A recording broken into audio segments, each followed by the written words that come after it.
All right.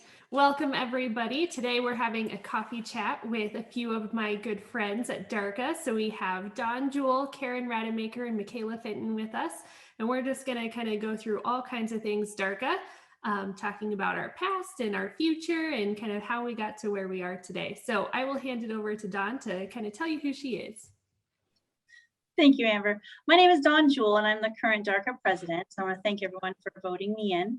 I work for the city of Aurora, and in that role, I am on the boards for the Brighton Ditch, the New Brantner Extension Ditch Company, and newest, the Tetzel Ditch Company. I've also been on the board for the Platteville Irrigating and Milling Company. And I've been attending ditch company meetings throughout the lower South Platte area of the state. We go to about 13 different ditch company meetings each year and just be a part of that. One of my roles here at the city is to really connect the municipal entities to agriculture so that we are partnering and forming relationships. Karen? Thanks. My name is Karen Rademacher. I'm currently the Director of Finance and Administration at Northern Colorado Water Conservancy District. But I was one of the founders of DARCA back in 2000, and I was its first executive director. So I think that's the theme we'll be hitting on today. Perfect. My name is Michaela. I'm very excited to be here. I'm the Communications and Outreach Coordinator for DARCA, and I really just love being able to have the opportunity to connect DARCA's mission and vision out into the public and really just align all of our goals and dreams together. Thanks, ladies. I'm so excited to be here because, I don't know, we just have such a cool history, and the fact that women are kind of woven throughout it just excites me. So Karen, would you mind telling us and kind of starting us off with the history and why you started us and all of that?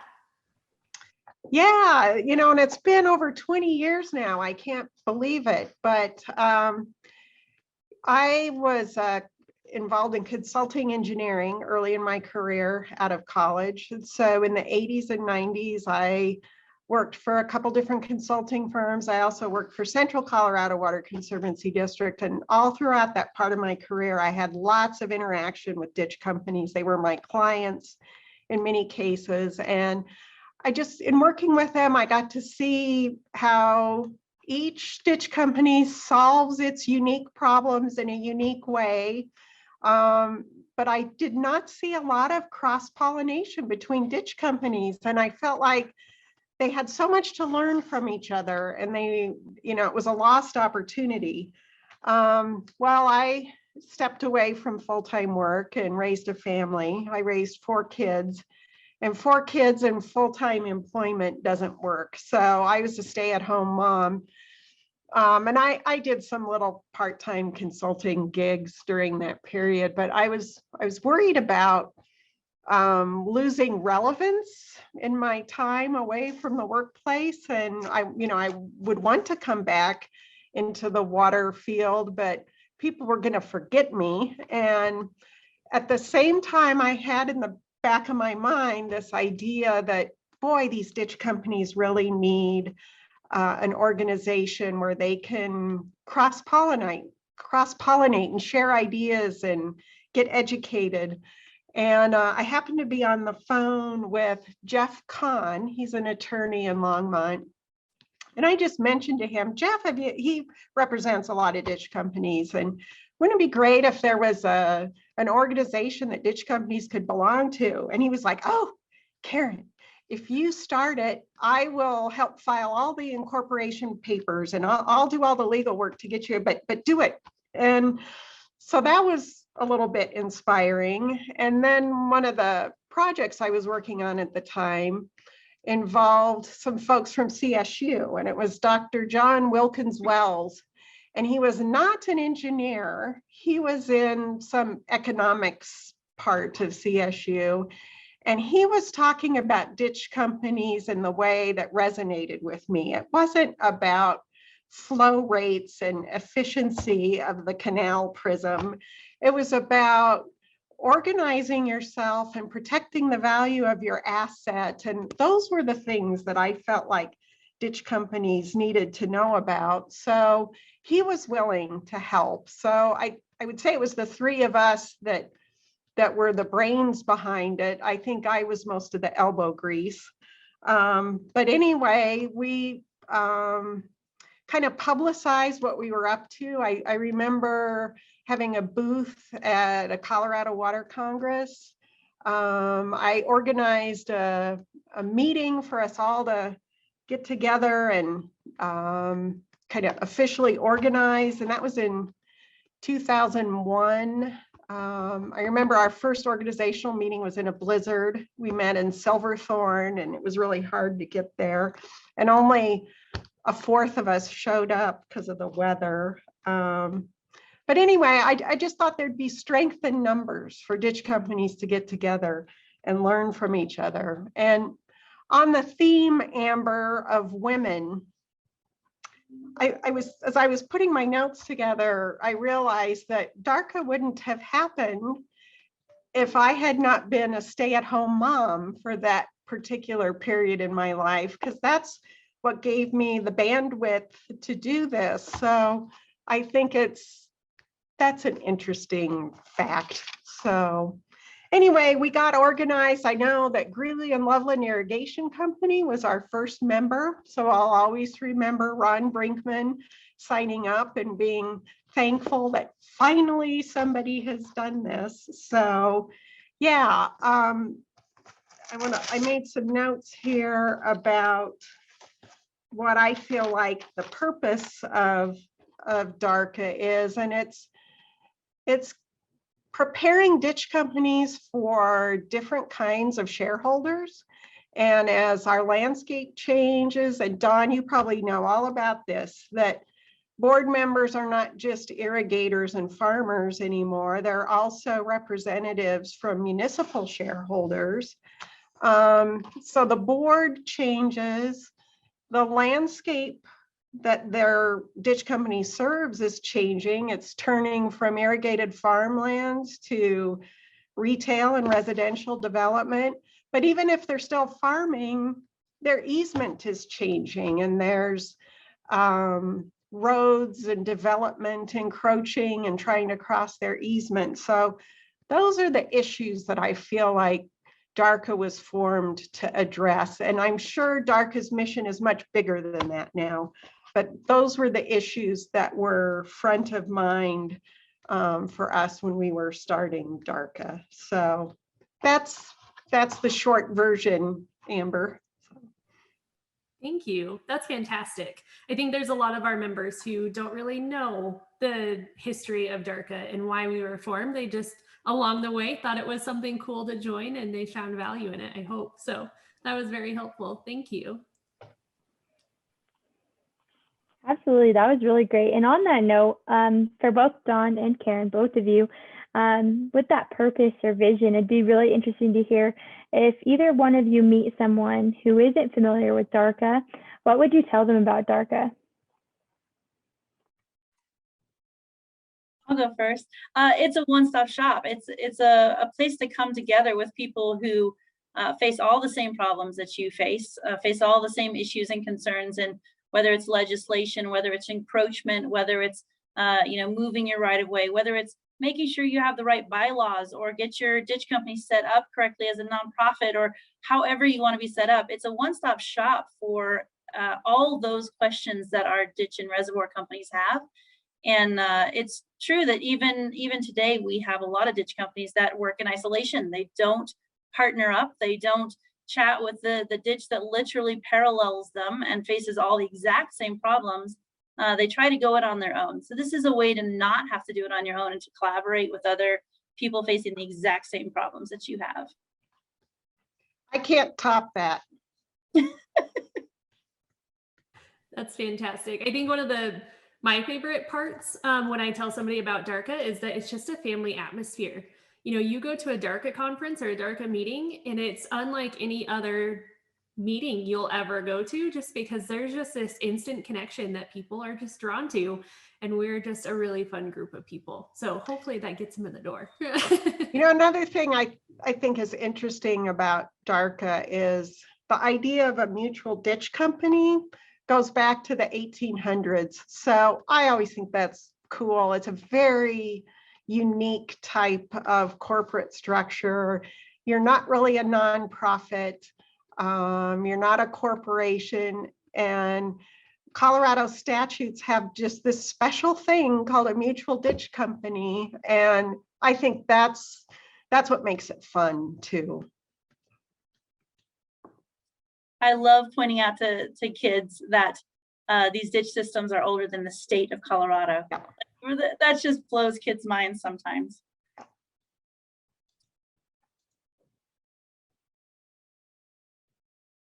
So Dawn, I'd like to know more about how you got involved with DARCA and what path led you onto the DARCA board. Well, my involvement in the ditches is what drew me to DARCA. So I hadn't heard about DARCA. I think I'd been with the ditch companies for several years before someone mentioned, and I'd always seen it in our annual budget that the ditch company was paying this DARCA membership. And so finally I'm like, what is DARCA? Why are we paying this? Because we hadn't been doing anything or getting involved in DARCA. And so I started attending the DARCA conferences, and you nailed it. It's like a family. It's the best conference that I've ever gone to. It's the most connected, the most honest, and most comforting feeling at a conference that you can get, because everyone is talking about all the same issues that they're all facing. So that's what drew me to DARCA, is seeing it in our budget and asking, what on earth is this? And then, you know, after attending the annual conference for a few years, I got approached at the one we had down in Ignacio, actually, and was asked, hey, would you have any interest in possibly being a part of this board, being more involved? And yes, please. You know, I'd looked through the DARCA handbook. I was so excited about having this single resource. I was trying to convince other boards to be a part of this. So that's kind of how I started in DARCA. And it's funny, the very first conference that I went to, I ended up calling my husband afterwards. You know, we're in our first session, and I come out and I called my husband. I said, I'm in this room with 113 people, because I counted them, because I'm a nerd. 113 people, and there's 5 women, and most of them were spouses, it felt like. And I couldn't believe it. I felt like, what on earth, where am I and what am I doing? But honestly, the feel at a DARCA conference is just amazing. Just amazing.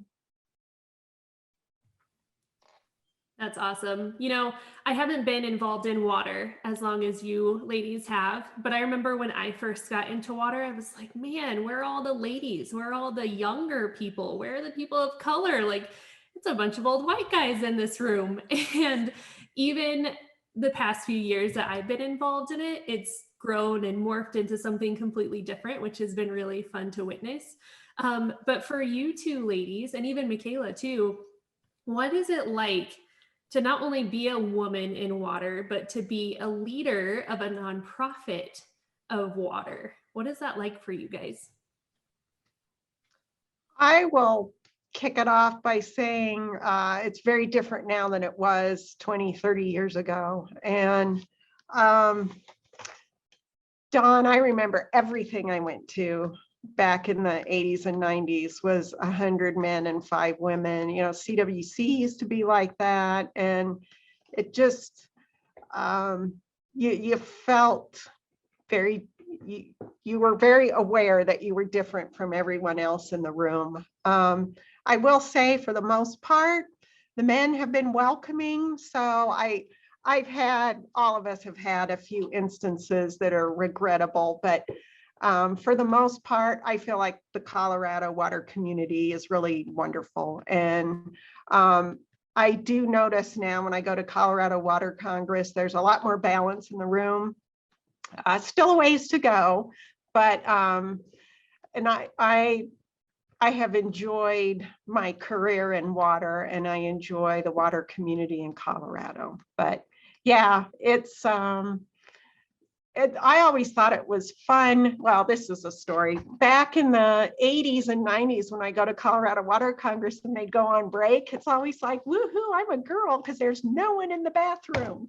And you're in and out of there in a minute. And all the men are lined up to wait. last few times I've gone, the bathrooms are more balanced and you do have to wait your turn, but that's the metric I use to see how diverse a particular gathering or conference has been. So That's a good metric. I like it. That's so funny. That metric is absolutely true. I remember, so the very first ditch company meeting that I went to, I had only been with the city for just a couple of months, and all my water experience had been in snowpack studies with the USGS, and this was a total change in direction for me. And I went to my very first ditch company meeting, and it was in the basement of a feedlot, which I'd never been to a feedlot. So that was new for me. Someone told me it was a feedlot, and I didn't even know what that was. So I walked down into this basement thinking I am in the wrong place because there's nobody around, and went in and sat down at a bunch of tables. And everyone started filing in slowly. No one sat near me. They just isolated it away from me because they're like, who is this young girl sitting in the room? Like, it's got to be someone's daughter or something. And everyone just like sat all the way around me. And it was really funny because I came back and I told my boss, who was also a woman at the time, and my boss today is a different, but I have another woman boss. It's amazing. But I came back and told her, and she's like, yeah, you probably should have tried being a little more like friendly and walked around and said hello to people. But I was so nervous because it was me and men, and that was it. But it's totally different now. You know, on our boards, we have other females that have joined. Every time I go to a water conference in general, the room is, it's not quite 50-50, but it's sure getting close. And you're right, the line in the bathroom is the absolute metric. You know, you've got to go find the isolated one or you're going to be waiting in line. It's been fantastic to see that change, to go from being just one of a few women in the room to being a part of a larger group that's growing. And it's been fantastic. I think on that note, with women, and then if you're young too, if you would have asked me when I was in elementary school what I wanted to be when I grew up, I would have never thought water resources was in my future at all. And I guess I don't even know if that's, you can't even like call it water. It's like so much bigger than just water resources. It's amazing. And I think that alone, just getting the knowledge out there that this is a big field that is going to be even bigger in these generations to come, my generation, the generations after me to come. I think that's one of my big missions, and I hope I get to do in my career, is educate people about the different careers that are out there. Because when you're young, all you hear about is doctors, lawyers, nurses, farmers, ranchers. I mean, even if you look at the bigger scope of agriculture, I didn't understand what all you could do if you weren't a farmer or a rancher. Or I think water is really interesting because it intersects so many different industries that as a kid, you have no idea. It was really awesome. A few weeks, or last Wednesday, I spoke to a kindergarten class, and it was on a Zoom, and we just walked through a coloring page about, and I showed them all the little systems, and it was the coolest thing ever. And this one little kid, I will never forget it. He's like, I want to watch the water go through the river. I want to be the person on that ditch. And I was like, great. I was like, at least one person took that away, because, and who knows if I'll remember it in 10 years, but if I was a young kid, I never would have heard of this pathway or this field at all. And admittedly, even in the last, probably it was like my last 3 years here in college, that I've actually learned about water, and that you can be in water without being a lawyer. You can be in water without being a farmer or rancher, and you can really help serve these communities. So I don't know, on that note, I guess the young and the women and all of it together is just really awesome to see. My question for you all is, what, for every single one of you, I want to know, like, especially as I'm entering into this industry, what challenges are there being a woman leader in water? That we're still considered new. That's been the biggest challenge. You know, a lot of us, I mean, Karen, you've been in this field for over 2 decades, right? And yet it's still new for women to be in water. That's been the biggest challenge, I think. Luckily, running in the DARCA circles and the ditch company and reservoirs, they're very welcoming. I mean, they're family-like, and so they're always welcoming. And I've never felt like an outsider as a woman, other than my own perception of counting how many people are in the room. I've never been treated differently other than not being social, right? So the only challenge I see now is that we're still considered to be so new, and yet women have been in the water field for decades and decades. I echo all of that and just add the challenges in this field are probably similar to women in other professional fields, which is work-life balance and raising a family, and but that's not unique to the water field. But I mean, that's still present for me today, even that as women, we're carrying a different load than our male counterparts, and not that it's necessarily heavier, but it's different. And the modern workplace had its origins in a male-dominated environment, and we're still trying to adapt it to a more diverse worker population. I think I don't know if it's a challenge, but it's always kind of funny when, somebody asks a question, traditionally a man asks a question, and, a woman answers with a very technical or well thought out answer about water. And sometimes their eyes are just like, whoa. I think that's specifically true for me because I'm also young.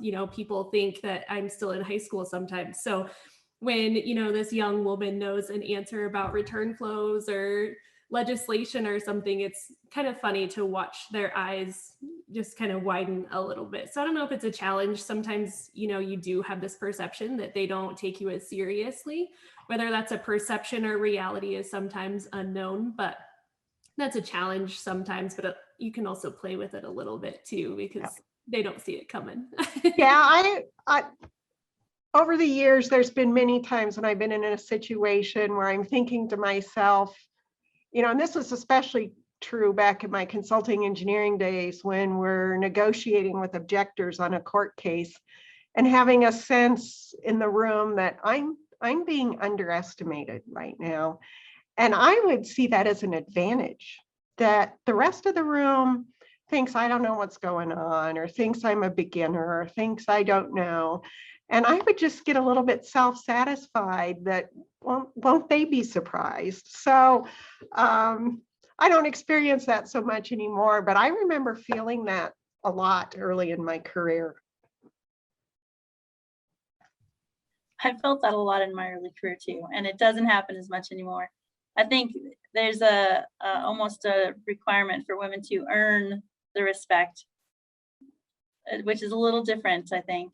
But I feel like after several decades, you've earned it finally, and they don't underestimate you anymore.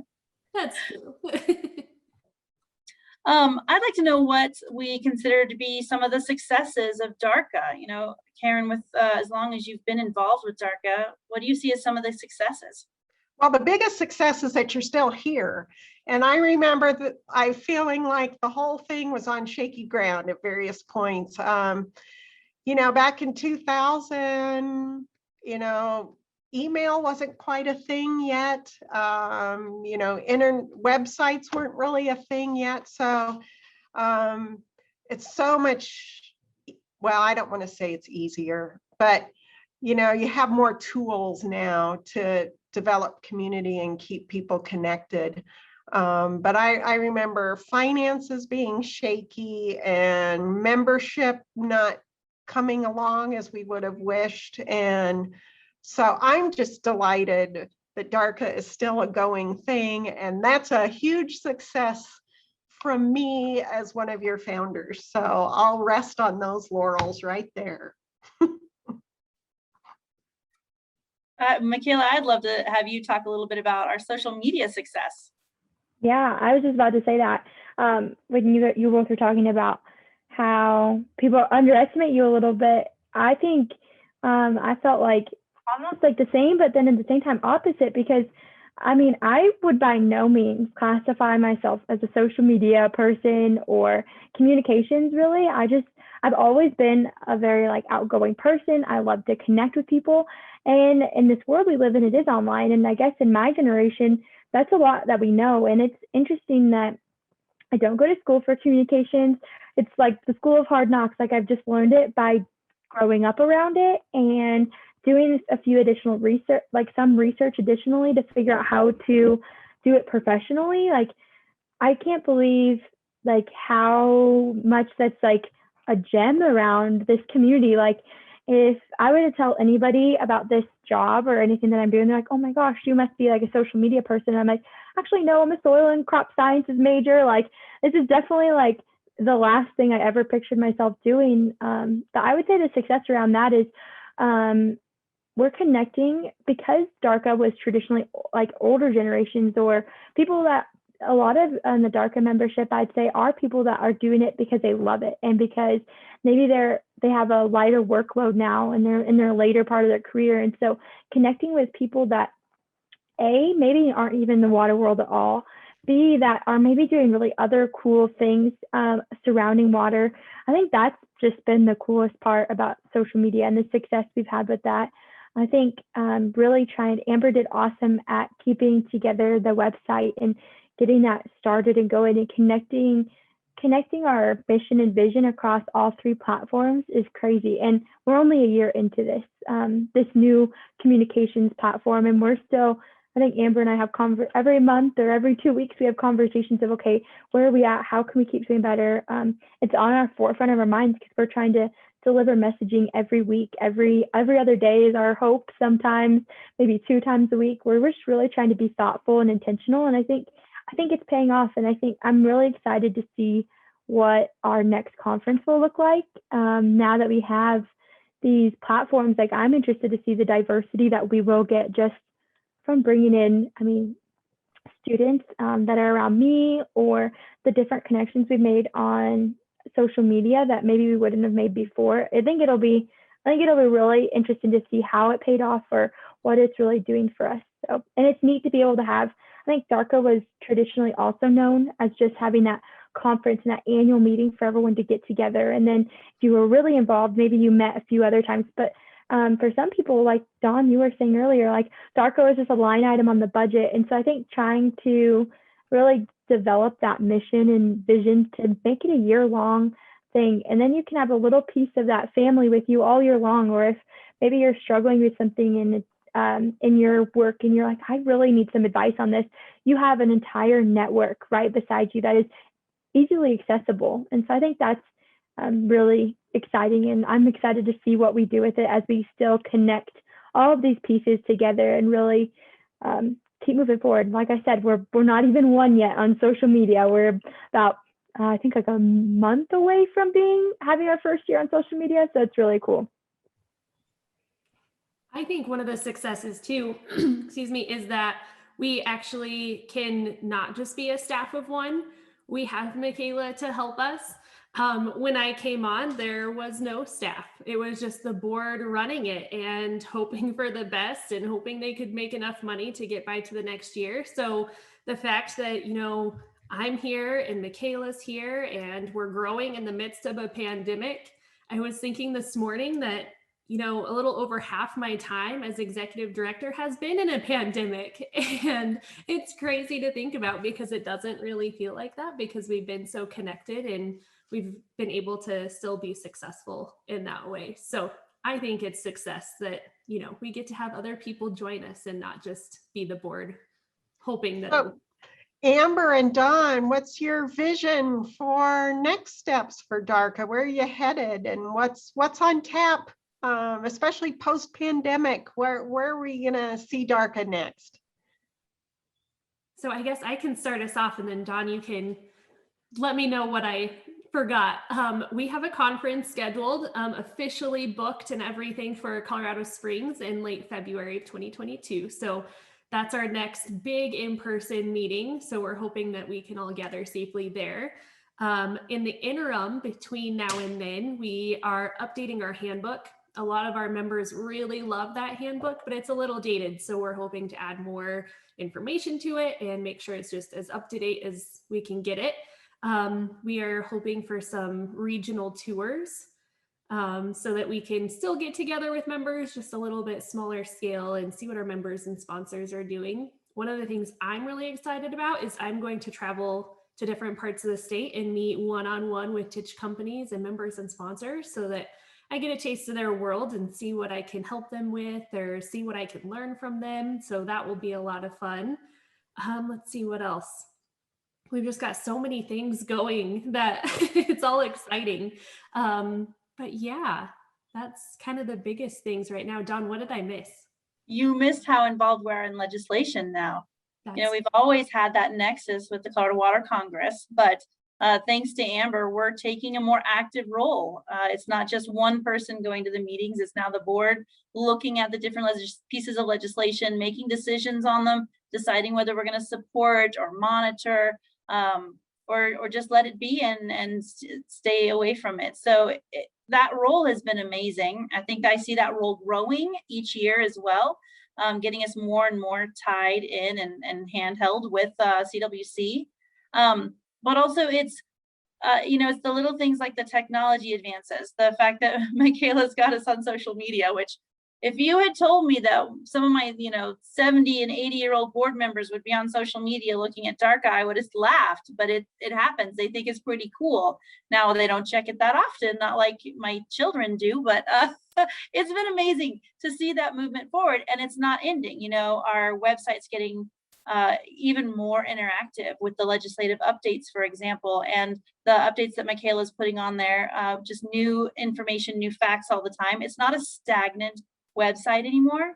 And so moving into the future, I see more connection through different outlets with hopefully more ditch companies. Amber's been growing our membership already, and it's been pretty fantastic.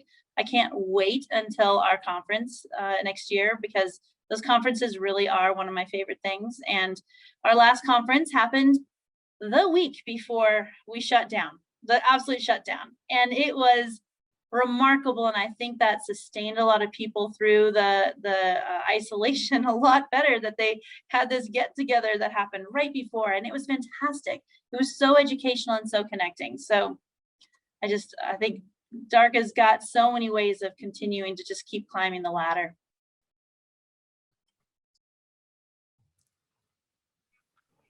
And I think summarizing all these, oh, sorry, I don't know who talked. Well, I was just going to ask, Karen, what's it like to be in this place right now where, DARCA started 20 years ago, and here you are sitting in a virtual coffee chat with three other women from DARCA. What's that like? What's that feel like for you? Well, I didn't see that coming. In terms of, I would have never imagined this 20 years ago, obviously, but I'm just thrilled that I was able to be the one to light the little match on the tinder and got the flame started, and that there's been so many other people that kept the fire going and grew it. So I won't minimize it. It was important for someone to start DARCA, and that person was me, but it means nothing if others don't pick up and help. And I'm just so glad that on behalf of the ditch companies, I was going to look up on the Colorado Water Plan or somewhere, and I didn't have time, just to try and get an estimate of what proportion of the state's overall water resource is affiliated in some fashion with mutual ditch and reservoir companies, irrigation districts, private ditches, that whole class of water rights ownership. And I'll bet it's 75%. It's huge. And that portion of our water resources community needs DARCA and needs to be informed. And I'm so glad to hear about monitoring stuff at the legislature. If you're not at the table, you won't be part of the solution. And being involved in that legislative process puts you at the table. So I'm just delighted you're still here, and I'm delighted that it's here in a meaningful way. So congratulations to you, Amber and Dawn, for all you're doing. Well, thank you. We sure appreciate that. We hope that, the legacy, continues, and that it continues to grow and thrive and all of that, and serve you well too, because you did start something super impactful, and I don't know, we kind of love it. So we hope it continues on too. Absolutely. I think to summarize, I don't know if anyone has, and we can keep asking questions obviously too. I can cut and paste it around, but my like to summarize all of this, I'd love to hear what your favorite part about DARCA is for each one of you. I'm going to go back to a memory that I hadn't thought about in a long time until you just mentioned, Amber, road trip. And I did a road trip, and I need to go find my notes on that, but I did a loop starting in Metro Denver area, and I went to Grand Junction or Glenwood Springs. I met with a ditch company there, to Grand Junction, went down through Silverton to Durango, and I did some scouting in Durango for our first annual convention, which was in Durango. And then I looped back up through South Park and then back to Denver. I did another trip on the Arkansas River. I can't remember the timing of that, but my mom babysat the kids and I was on the road for a week. And that was how I built the first DARCA membership. And so that was sort of a high point for me, I think. And my favorite part about my involvement with DARCA was meeting these people and hearing firsthand what challenges they were up against and how we could design this new organization to help them meet those challenges. So I'm glad you mentioned road trip, because I haven't thought about that week in a long time, and it was a great week. That's awesome. It's probably going to be similar to mine. I'll, drop the kids off with grandma for a little while and just travel the state. So it'll be a lot of fun. One of my favorite parts of DARCA is, every year I've only been on for 2 years. So the past couple winters, I've had the board get together for a board retreat. And at our last board retreat, we decided to kind of put a filter on all the things that DARCA will do, because, there's so many different nonprofits, especially in the water world in Colorado. It's hard to stay relevant if you don't have a focus. So we came up with one. So I think that's just been, just really cool to really set ourselves apart from other people, because, we go and everybody else are doing really great things, and we want to do great things too without stepping on their toes. So we couldn't just be built on a really fun time and a family atmosphere. We needed something else. So I'm really proud of the filter that we've put on, and really making sure that we're relevant and we're helpful to ditch and reservoir companies. And we're not just dabbling in anything and everything to get our hands on. We're just really being purposeful. So I think that's one of my favorite parts too.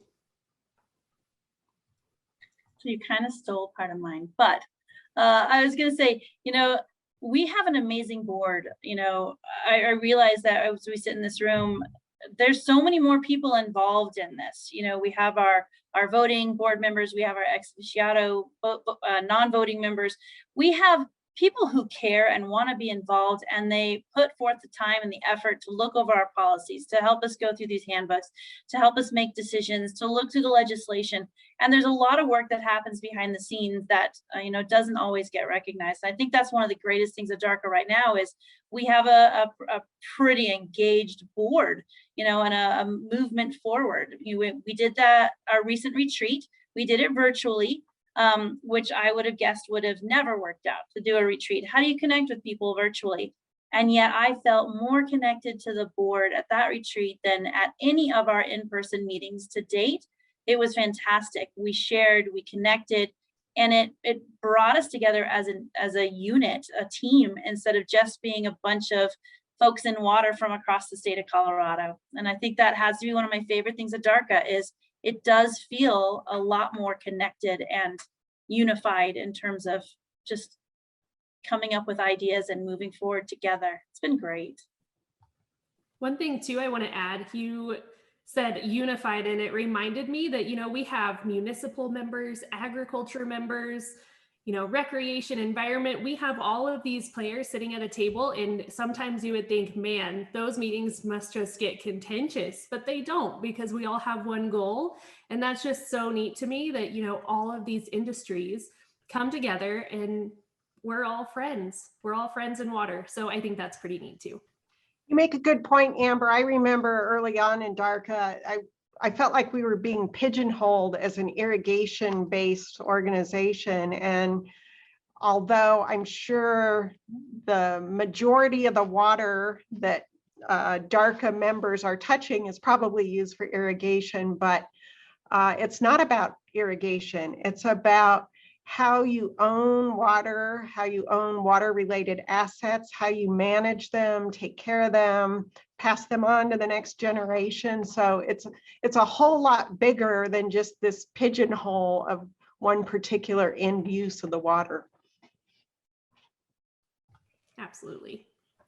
I agree. I think my last favorite thing is being like in college still and being able to have the chance to work here. I think I have a lot more confidence in my graduation plans, or even my dream was always to go to law school for water. But now I have a wider spread aspiration, and I know kind of what I would be getting into and whatever I go towards next. And I think having the support and leadership of you three women or all the other board members, I feel a lot more confident in kind of paving my own career pathway and not going into these silos that school or you were kind of expected to always go into. So I think it's really inspiring and encouraging knowing that I'll be able to continue on, and there's a bigger need to continue on these movements in every generation to follow from here on out. So I don't know, that's what my favorite part about DARCA is. It reminds me that I'm supported and connected and empowered to do great things. That's awesome. I love that. Does anybody else have any questions? We covered. No, thank you. Thank you so much, because this is getting to sit down with Karen has been fantastic, to be able to talk with her and hear about DARCA. And I can't tell you how much I love that this was built because of maternity leave. That makes me so happy. Because you're right, maternity leave, there's nothing like maternity leave to make you feel like you've lost touch with everything. So that's really fantastic.